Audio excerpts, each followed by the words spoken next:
Hello বন্ধুরা, আসসালামু আলাইকুম। আপনারা সবাই কেমন আছেন?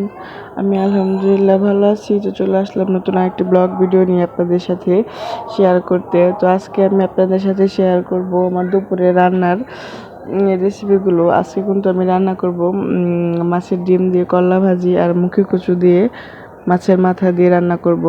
তো সেইটাই আপনার সাথে শেয়ার করব। কিন্তু এই ফাঁকে এই দুদিন যাবত যেহেতু অনেক বৃষ্টি হচ্ছে, তো বৃষ্টিগুলা একটু কমে গেছে। এই কারণে আমি আর সাফায়েত একটু বাইরে বের হয়েছি যে একটু ঘুরে আসি আগে।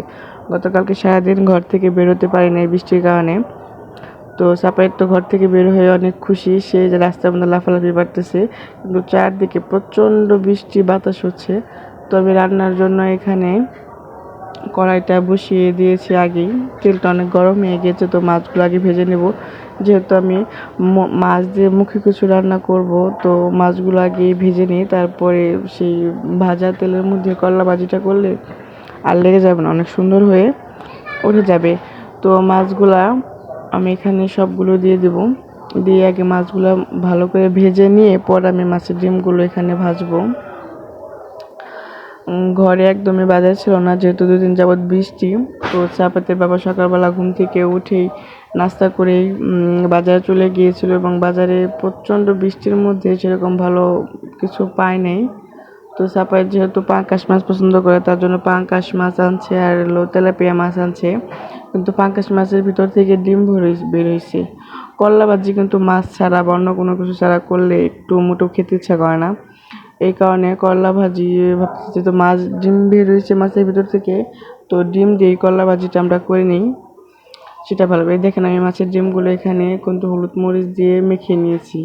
এই অবস্থায় কিন্তু আমি চুলার জালটা একদম বন্ধ করে দিয়েছি, কারণ অনেক গরম তেলের মধ্যে মাছের ডিমগুলো ছেড়ে দিলে আপনি ফুটে শোলটা আসবে।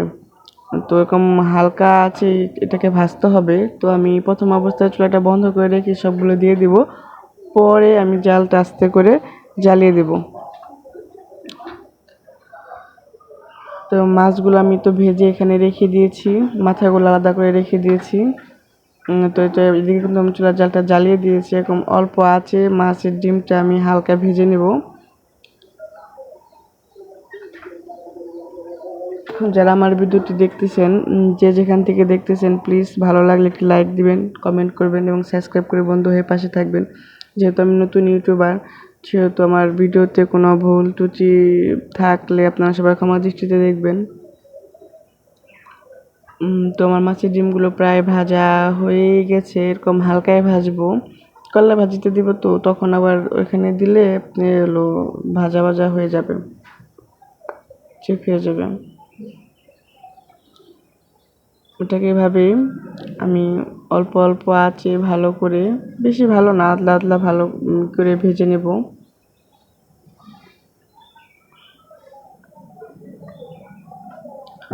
এখনও কিন্তু আমি চুলার জালটা খুবই অল্প আঁচে রেখেছি, কারণ হাইটে দিয়ে রাখলে ডিমগুলো অনেক ফুটে যাবে। তো আমি ডিমগুলো নামিয়ে নিয়েছি, নামিয়ে নিয়ে করলা ভাজিগুলো দিয়ে দিয়েছি কড়াইয়ের মধ্যে। করলা ভাজিগুলো হালকা একটু ভেজে নেব, করলা ভাজিগুলো আদলা আদলা ভেজে নেব। ভাজা অর্ধেক হয়ে গেলে তারপরে মাছের ডিমগুলো দিয়ে ভালো করে ভেজে নামিয়ে নেব। আমরা কিন্তু করলার বিচিগুলো খাই না, করলার বিচিগুলো আমি ফালিয়ে দিই। সবাইতে বাবা করলাতে বেঁচে থাকলে অনেক রাগ করে, এই কারণে আমি ওটা আগে ফালিয়ে দিই। তো আমার করলা ভাজিগুলো প্রায় সিদ্ধ হয়ে এসেছে। আমি আর একটু ঢেকে দেবো ভাজিগুলো, যাতে ভালো করে আর একটু সিদ্ধ হয়।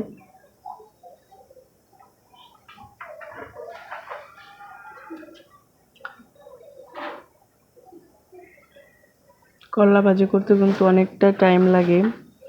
তো যাই হোক, এটা আরেকটু হবে, আর একটু ঢেকে দিলে আর একটু সিদ্ধ হবে। তো আমি সিদ্ধ প্রায় অর্ধেক হয়ে গিয়েছে, যে এর মধ্যে এখন আমি ডিমগুলা ছেড়ে দিচ্ছি।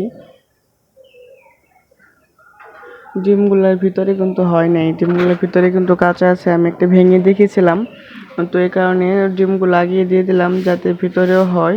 এগুলো এরকম থাকবে না, এগুলো সব ভেঙেই যাবে।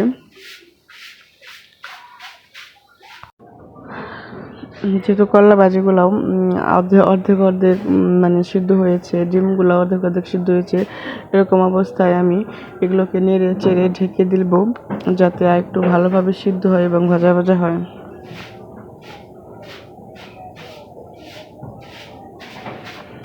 এই তো ডিমগুলো আমি ভেঙে দিয়েছি, ভেঙে দিয়ে ভাজিগুলো ভালো করে নেড়ে চেড়ে নিব এবং এগুলো একদম মচমচা করে ভেজে নিতে হবে, তা নাহলে করলাগুলো অনেক তিতা লাগবে।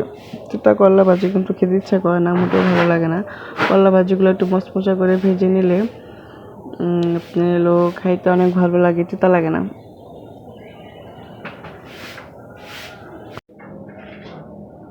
তো এই তো ভাজিগুলো প্রায় আমার অনেকটাই ভাজা হয়ে গেছে। আমি আর একটু নেড়ে চেড়ে ভালো করে ভেজে তারপরে এটাকে আমি নামিয়ে নেব। মাছের ডিম দিয়ে বা মাছটা ভেঙে দিয়ে করলা ভাজি করলে কিন্তু অনেক স্বাদ লাগে। এই তোমার করলা ভাজি আমি নামিয়ে নিয়েছি, দেখেন কত সুন্দর দেখা যাচ্ছে। এটা খেতেও কিন্তু অনেক মজা হচ্ছে।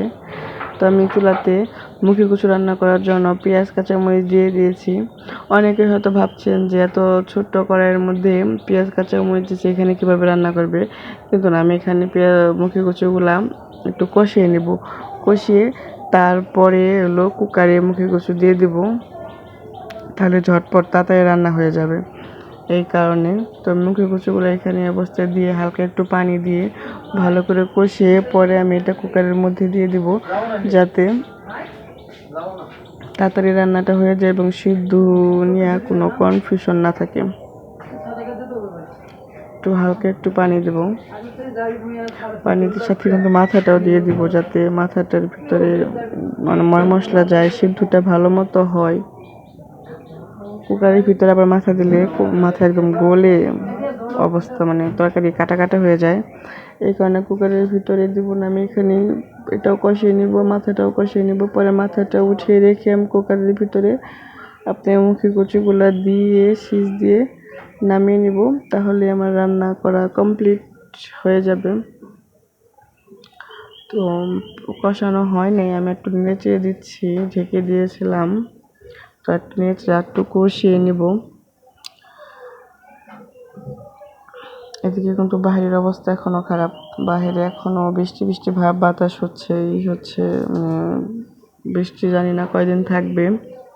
বৃষ্টি থাকলে তো খুব অসুবিধা, ভালো লাগে না, বাহিরে বের হওয়া যায় না।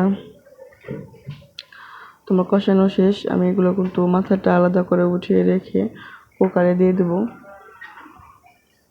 কুকারে দিলে তার রান্নাটা একদম তাড়াতাড়ি হয়ে যাবে, মুখি কচুগুলো একদম মমের মতো গলে যাবে। তো কুকারে দিয়ে দিয়েছি। আপনাদেরকে বললাম না, বাইরের অবস্থা এখন অনেক খারাপ। আপনাদের ওখানে কীরকম আছে, মানে মেঘ বৃষ্টি? আপনারা যদি ভালো লাগে কমেন্ট বক্সে জানাবেন। তোমার রান্নাটা যে শেষ, দেখেন আমি তরকারিটা নামিয়ে নিয়েছি, কত সুন্দর কালার আসছে। ভাজি শেষ, আমি এদিকে আগে ভাত রান্না করে নিয়েছি। তো আজকে আমার ভিডিওটা এই পর্যন্ত। যে যেখানে থাকবেন ভালো থাকবেন। ভিডিও